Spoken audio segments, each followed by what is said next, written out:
Orsök sjávarfalla.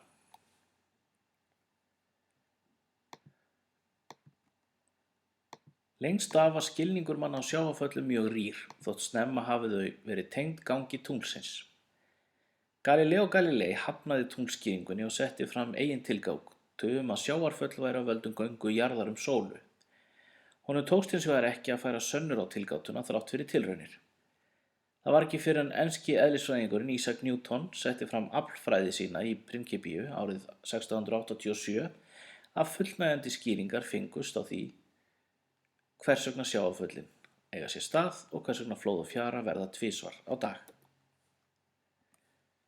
Newton áttaði sig á því að sjávarföllin verða fyrir tilverknað flóðkrafta sem rekja má til þyngdartogs tungls, jarðar og sólar.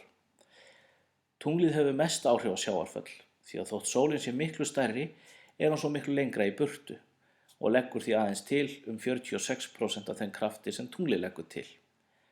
Flóð og fjara á jörðinni eru síðan samanlögð áhrif flóðkraftana frá tunglinu og sólinni. Þyngdarkrafturinn er aðdráttarkraftur milli massa, stærð hans er háð massa hnattanna og fjarlægðarinnar á milli þeirra. Þyngdarkrafturinn ræður ekki aðeins hreyfingum reikistjarnanna og tungla heldur veldur líka spennu á hnettina og aflagar þá. Þótt aflögunin sé alla jafna tiltölulega lítil, þá þarf mikla orku til að aflaga jafn stóran hnött og jörðin er. Mikils misskilnings gætir orsakir sjávarfalla enn í dag. Kennslubækur gefa oft mismunandi og stundum hreinlega rangar skýringar. Hér verður reynt að útskýra málið á eins einfaldan hátt og mögulegt er.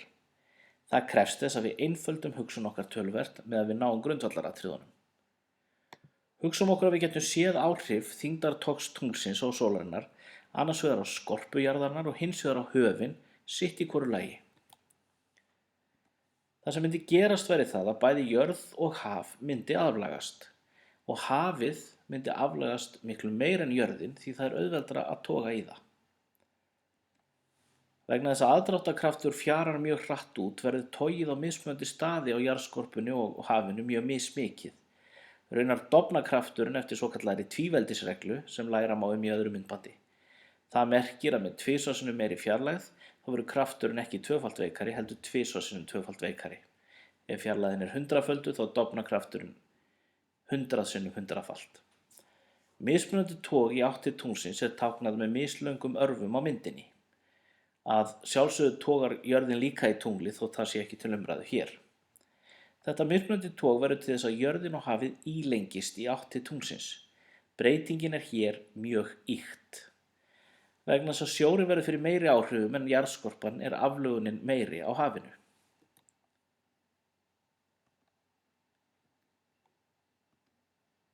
Ef við sameinum nú jörð og haf aftur sjáum við að hafið myndar nú tvær bungur, aðra á hliðinni sem snýr að tunglinu, hina á hliðinni sem snýr frá.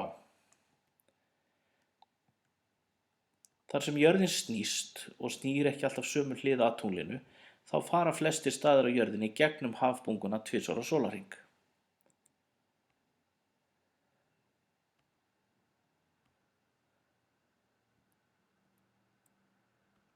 Við köllum það flóð þegar tiltekinn staður á jarðskorpunni snýst undir bunguna og háflóð þegar hann er í henni dýpstri.